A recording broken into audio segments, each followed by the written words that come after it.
आज हम बात करेंगे सिगरेट की खूबियों के बारे में। इस वीडियो को एंड तक देखिए और आपके जितने भी स्मोकर फ्रेंड्स हैं आप उनको ये फॉरवर्ड कर सकते हैं ताकि उन्हें मालूम पड़े कि आखिर सिगरेट पीने से क्या क्या फायदे होते हैं। तो दोस्तों, अगर आपको लोग सीरियस नहीं लेते हैं क्योंकि आप बहुत यंग दिखते हो तो आप जरूर सिगरेट पीजिए। सिगरेट पीने से दोस्तों क्या होता है कि आपकी जो अपरेंट एज है वो बढ़ जाती है, मतलब आप जल्दी बूढ़े होते हो क्योंकि सिगरेट आपके फेस को जल्दी एज करती है, उसमें रिंकलिंग डालती है और आपकी लोग हो सकता है कि बात मानने लग जाए। दूसरी खूबी, अगर दोस्तों आपको लगता है कि आपको कोई जना पैसे नहीं दे रहा है तो आप अपना हेल्थ इंश्योरेंस कराइए और रोज सिगरेट पीजिए। इससे क्या होगा, आगे वाले 20 या 25 साल में आपको बहुत सारी बीमारियां होने वाली है, जैसे कि लंग कैंसर, फर्टिलिटी में प्रॉब्लम, हार्ट अटैक आ सकता है, क्योंकि आपका इंश्योरेंस आपके इलाज के लिए बिल्कुल अप्रोप्रिएट पैसा आपको मिलेगा इंश्योरेंस कंपनी के द्वारा।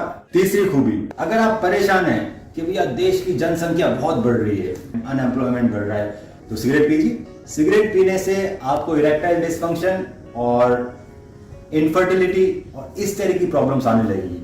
इस वजह से आपके बच्चे नहीं होंगे, बच्चे नहीं होंगे तो बहुत सारी पॉपुलेशन कम होगी और सारे देश का कल्याण होगा।